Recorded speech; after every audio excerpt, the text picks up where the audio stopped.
of it. Okay, so on question number one, what is your age? So you can see the breakdown of people who are both in the room and on the webcast. Gender, more female than male.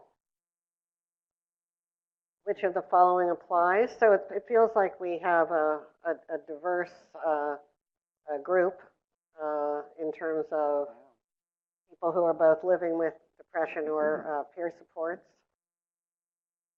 And here is the breakdown of how long has it been since you first experienced symptoms of depression.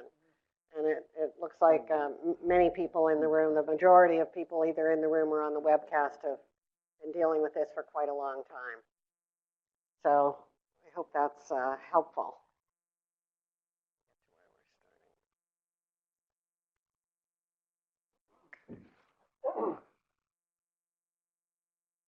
Okay, so this is our second session of the afternoon, and we'll be trying to better understand the unmet needs and what constitutes treatment effectiveness for people living with depression. We are fortunate to have 4 panelists this afternoon that will share with the audience how they're managing living with depression and what they hope for in treatment. So our first speaker is Yvette Murray. Good afternoon.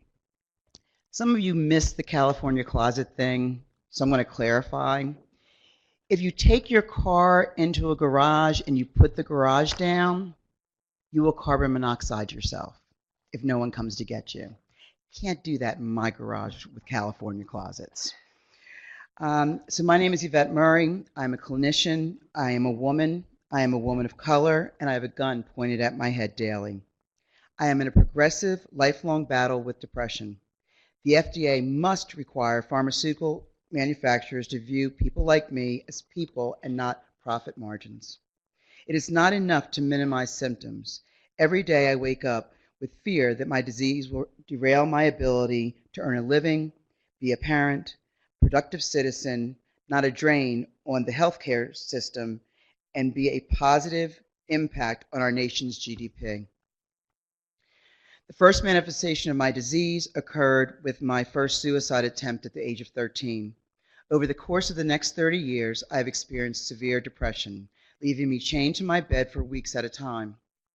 Years of misdiagnosis and ill-suited pharmaceutical treatments have resulted in medication-induced episodes of mania, suicidal ideation, emergency room visits, long and short-term partial care hospitalization.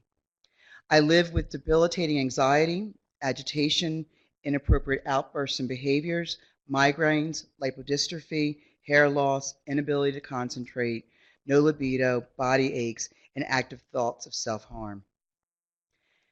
I currently suffer from obesity, which in turn has resulted in social isolation, diabetes, elevated blood pressure, high cholesterol.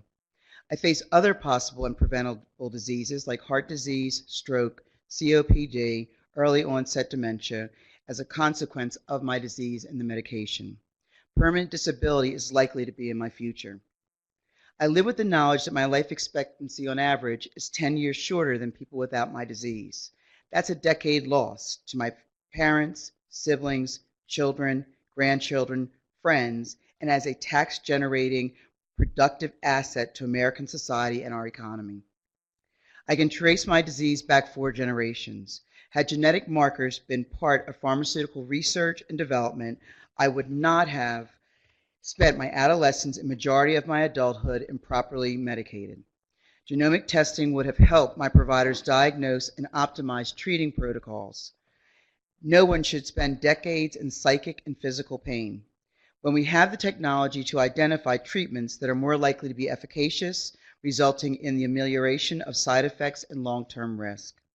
I beseech the FDA to require that as part of research and development, pharmaceutical companies are required to conduct female longitudinal clinical studies to account for the complex interplay of estrogen and testosterone over the course of a woman's life.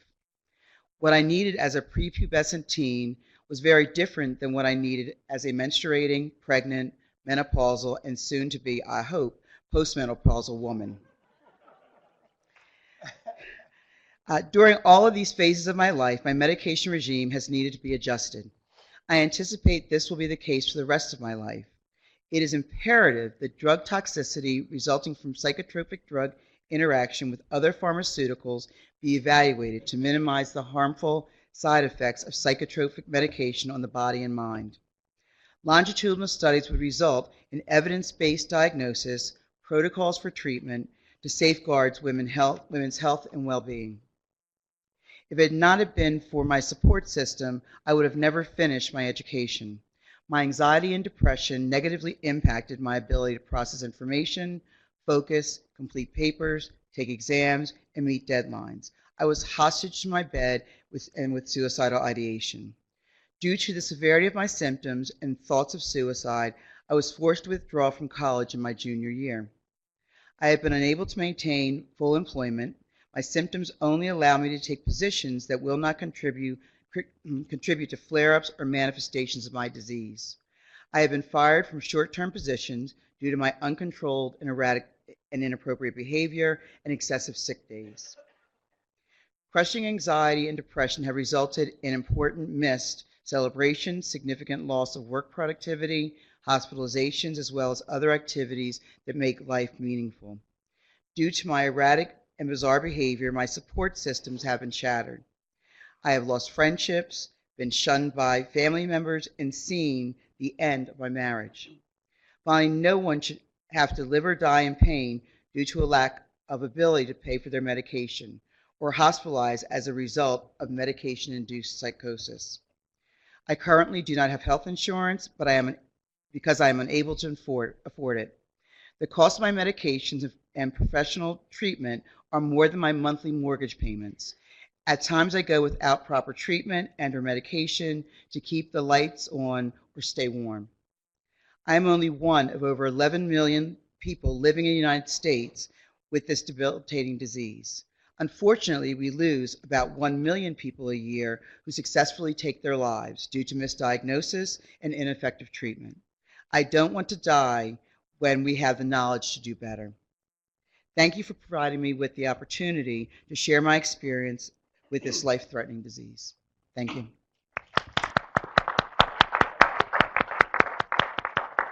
Thank you, Yvette. Our next speaker is Patrick O'Brien. You've heard a lot today from people who live with depression. It's important to understand that they do not stand alone. I'm here to share with you the journey of those of us who love and support our children, spouses, siblings, parents, and friends who are struggling with this disorder. My story begins, like so many caregivers, in the emergency room. We rushed my daughter Katie to the psych hospital after 3 days of growing anxiety and sleeplessness. It was heartbreaking to see her so terrified and helpless as hospital staff searched her, removed her belt, took the strings to her hoodie and her shoelaces, along with her backpack and purse, and hours later escorted her to the psych unit. The admitting diagnosis was severe depression with a psychotic break, which we interpreted as a nervous breakdown.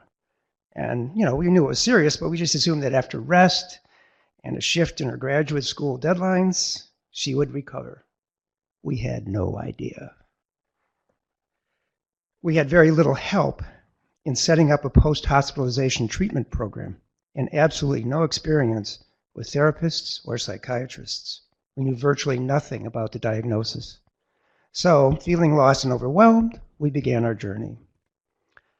There is so much to learn about depression itself and the medications to treat it. The terms can be confusing, and the drug names unpronounceable. We had to parse out the differences between psychiatrists and talk therapists. We stumbled from one practitioner to another, each having a different set of ideas and prescriptions. Getting a diagnosis is a relief at first. Then you learn there is no cure, and treatment is lifelong. Slowly, I realized that Katie's wellness depended on how well we all could learn to manage a chronic illness. Mood disorders put a severe strain on the best of families. Katie's lucky to have 2 parents who adore her and a stepmom who treats her with the same love and care she gives her own 2 children. But in any family system, the illness takes over. The desire to fix the problem fast creates an environment of scrutiny and overfunctioning. In the beginning, we grilled Katie with questions. Had she taken her meds? Did she get enough sleep last night? Was she making good choices? As a 23-year-old who'd been living on her own for 5 years, she resisted, and rightly so. We realized we needed to treat her with respect while providing the right amount of guidance in the right way. This took years. We also had to figure out how to manage our own stress. Excuse me. When Katie was depressed, we felt anxious and helpless. We'd see her sleep all day or unable to shower or even get up to eat, and failed to understand the will and courage these simple acts take when she was so sick. When she was mood stable, we still lived with a low-grade fever of concern, always waiting for the other shoe to drop. It was as if the illness had become a third party in our relationship. She and we had to discover what the limits were and where the triggers might lie. And then there was the odyssey of medication. We had to find the right combination of drugs with a schedule Katie could reasonably follow and side effects she could tolerate. This process was slow and painful. The lag time between getting a new prescription and seeing the effects was frustrating, usually a few weeks before we knew whether it was helping or hurting. She didn't always take her meds either, since the side effects could be so dreadful. She suffered weight gain, hair loss, essential tremors, brain fog, forgetfulness, and sleepiness. At 23, it felt very unfair and so untrue. My wife and I wobbled our way through the vicissitudes of the disorder for 2 years before we found the DBSA Friends and Family Support Group. That was a game changer. It helped us to learn to choose our words more carefully and sensitively.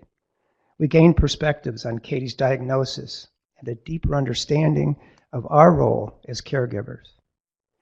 And we could lay down our frustrations, sadness, and anger in a place where we were safe and understood. Excuse me. One of the most important insights was that the behaviors that annoyed or scared us were symptoms of the disorder, not behaviors that Katie could control. This activated our empathy, helping us to avoid criticism or impatience.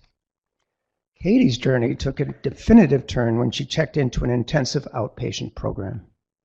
She learned the skills she needed for self-care. With consistent med management by her doc, she was able to dial in the proper medications and dosages. And she was able to set clear goals she could follow. Family therapy made us active participants in her wellness. Just a few days ago, Katie turned 30. She lives in wellness now, thanks to a very skilled psychiatrist, a compassionate therapist, support from family and friends, an effective drug cocktail at a low dosage with minimal side effects, and an active investment in her own health. She limits her partying, values her sleep, keeps up with friends and family, and sees her therapist weekly. Her sense of humor has totally recovered, and she is a valued and trusted employee. She shows up on time and sticks to her commitments. She even brings the car back when she said she would, with gas in it. Or so. Her mood fluctuations are mild and make sense in the context of her life. Job hunting is stressful, for example, but her level of anxiety is not over the top, and my low-grade fever has gone away. But, always a but, there's a clear recognition of the price she's paid. Katie feels she's lost a big chunk of her life to this disorder. She has gained knowledge and wisdom and a certain self-awareness, yet at 30, she feels as though she's just no farther along than a recent college grad, working a low-paying job outside her chosen field, living with roommates in a bohemian apartment, future cloudy, and finances tight. Could life be better for her? Absolutely. Her disorder limits her options. She can't go travel the world, move, or change jobs without worrying about the consequences. She needs excellent health benefits with zero gaps in coverage. Her relationship with friends and potential mates is colored by her illness and the question of how much and to whom to disclose her condition. She worries whether she will be able to have a family, not wanting any child to suffer the pain and setbacks she's faced. When I told Katie that I'd be testifying today, she said, "Remember, Dad, I'm your daughter, not just a pile of symptoms. There is so much more to me than that," which is precisely the point I want to leave you with today.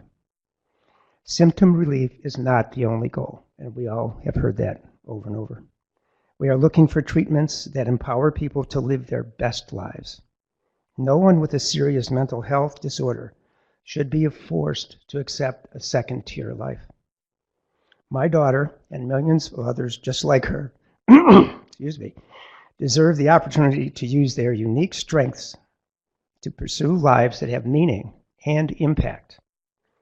Imagine the benefits for all of us if the therapy we offered could make that a reality. Thank you.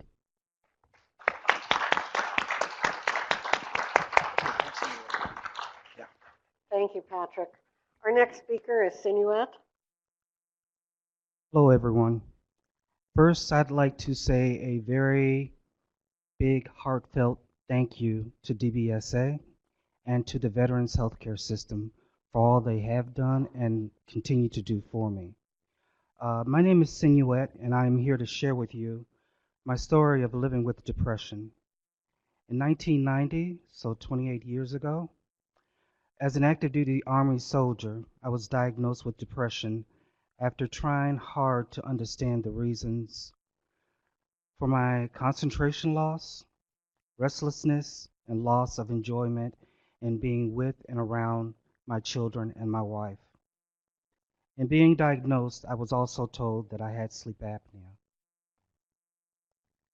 While my depression has changed over time, as I have changed, with both high and low points, the many treatments, and I do mean many treatments, that I have been assigned over that time period have only allowed for direct focus to be placed on the depression and not other underlying conditions.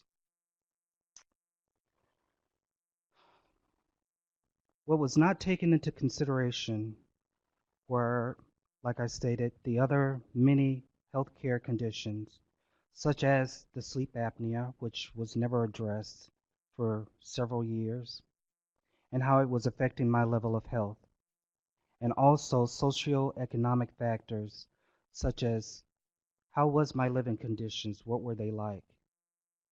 Did I have any pressures from debts? Was I in a relationship, which I was, or did I have immediate family to assist me in providing a family or friendship bond? Or what was my cultural history, norms, and needs? And that factor right there, that last one that I just mentioned, is a very big one for me because I believe in a lot for my cultural history. In essence, how has and does or would my cultural upbringing affect my depression treatments? For example, how can my cultural heritage be incorporated into my treatment plan where my individual sense of self is heard in a positive form instead of a negative form? While living with depression and sleep apnea, where medical providers were not in communication with one another, meant my overall treatment and all the plans that those medical providers had planned out for me, they were not taken into full account because they were not communicating with each other in order to work over a total plan for myself. The whole plan should have been the whole individual wellness treatment of who I am as an individual person. Having sleep apnea, as many of you probably know, along with depression, it does have a very significant direct effect on one's cognition, from how you think about your daily life, to your ability to think properly, to how you perform and maneuver through your job, through your schooling, and also how to properly stay focused and centered on what your goals are. I have learned that getting a good night's sleep, for me, allows me to wake up refreshed, relaxed, and ready to tackle life in a positive manner rather than a negative state of mind. This has enabled me to better manage the depression I live with and to have the fortitude to stay focused on living a positive life. In the past, and I do state in the past, I have tried to manage my depression by acupuncture, massage therapy, extreme exercising, yoga, and various medication treatment plans. I can state the massage therapy, while it was good, it was only offered once a month. I was on active duty after all. And the acupuncture sessions, I am not one for needles. So, that scared me off quickly, very quickly. Now, the exercising, that worked really well for me because it brought me back to a point of when I was in special forces and I was on the running team, and the jointness that we had together, the brotherhood that we had together, and sisterhood because we did have women in special forces working, and that just made me feel better, made me feel uplifted, and it gave me another sense of purpose on how I could bring myself back into better communicating and loving more, once again, my family for who they are and myself for who I am. Excuse me. Um, some of the things that medical product development designers might consider, and I use the word might consider, is treating the whole person. Several of my other panelists have said the same thing. It's about the whole person, not just one item that you're focusing on, one medical condition that you're focusing on, because many times by focusing in one direction on one level, you miss out on the many underlying or other items that could help to benefit an individual. Um, and by doing that, you can help a person to better understand where they're functioning properly at and where they are misfunctioning because they are not being guided in the right direction for their medical treatments, or they could better understand from getting knowledge of exactly where they're at, what they need to do to help themselves to improve, therefore helping their families and others to improve as well. I also would like to say that medical treatments should not, in my opinion, be designed based on a person's age or gender in specific. The ending facts for me are that medical professionals and other healthcare providers should have a shared goal of treating the entire person, to help them achieve success in improving their overall health, quality, and wellness in life. I can say for myself, which is a very good endpoint, I am now able to stay more focused on my family's well-being and my life, and I have the ability to complete my current internship for my PhD as a doctor of public health with a specialty in epidemiology, and also receiving 2 more master's degrees in the process. I truly thank all of you for your time. Thank you for listening.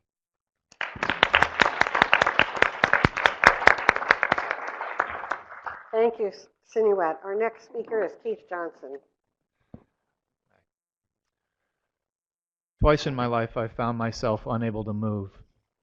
In August of 1982, I hit the bottom of a lake with the top of my head, shattering 3 cervical vertebrae, C4, 5, and 6. Days later, I began to wiggle my fingers and toes. After 6 weeks, I could stand and started walking. I've never gained full movement in my right hand or my ankle. My right side is far weaker than my left side. I don't think of myself as paralyzed, but I am, partially. In August of 2008, I was in my office after hours. At some point, I realized I was no longer typing, I was just sitting. I could see the buildings across the river. I could think to myself, I can't move. But I was behind a glass, looking out of myself into the world. Somehow I got home. I stayed in bed for a few days. I stayed off work the next week. Though I'd been in therapy and taking medication, I hadn't really admitted to myself that I was depressed. After that episode, I did. Being depressed and not being able to move scared me more than lying in that hospital bed facing the prospect of life in a wheelchair. Then I was 19 years old. I was invincible. I was deep in denial. But I can't deny depression. Depression traps me behind that glass, stands between me and my family and my friends. It scares me every time I feel that way. I have chronic back pain. It's always cycled with my mood. Am I depressed because my back pain keeps me in bed? Or does my back pain get worse when I'm depressed? I used to sit for hours focusing on the physical pain, trying to avoid the void of depression. Warren Zevon said, I'd rather feel bad than feel nothing at all. About 4 years ago, I went for a week without back pain for the first time in more than a decade. Surprisingly, about the same time, I landed on a combination of psych meds that put my depression at bay. Since then, I've gotten used to feeling okay. When my back hurts, I move, I walk, it feels better. When I'm depressed, I talk to my wife or my therapist. I feel okay. Earlier this year, I got the idea that I wanted more than okay. I was functioning, holding a job, relating to people, but I felt better enough to think I deserved happiness. To get some of that happiness, I consciously engage with other people. I move more, I try to sit less, and I talk to my psychiatrist. He suggested Abilify, and it worked. I felt happier. But the muscle spasms caused by my spinal cord injury got worse. When I stood up, they kept me from straightening my leg. It took me longer to start walking. So I tried Seroquel. It made it hard to wake up. I'd get up and sit on the side of the bed, wide awake, and an hour later I'd be waking up again. So I'll try something else eventually, but right now I'll stay with my baseline. So how do we stop this trial and error, throw things against the wall approach to psych meds? It took me 4 years to find a set of medicines that got me to a baseline so that I feel okay, so that I don't think about stepping in front of a train every time it pulls into the station, so that I can hold down a job that makes a quarter of what I made in 2008. How many tries will it take to find something better? How much am I willing to get worse while trying to find something better? Or should I settle for okay? I believe there will be ways to find psych meds have more predictable results, because I believe in science, I believe in progress. Today we can test for genetic markers to see what medicines might work, but for now it only helps us decide what to throw against the wall. Can't really tell us what will work. But I believe it can, because that's how we humans work. Today we'll test for genetic markers to see what might work. With more research, with broader trials, we'll be able to tell what will work. I don't expect the disappearance of depression, but with more research, with targeted medications, I foresee less depression, better treated, better managed depression. I'll have depression the remainder of my life. While it may be omnipresent for me, through my efforts, yours, it will not be omnipotent. Thank you.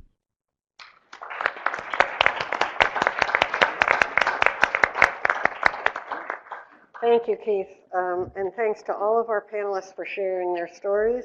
We learned that treatment outcomes are personal and individualized. And we importantly heard from our caregiver, the only one of our panelists that we've heard from. I hope other people who may be peer support in the audience will speak in this session as well. But let's give our panelists all another thank you collectively for speaking today. And thank you.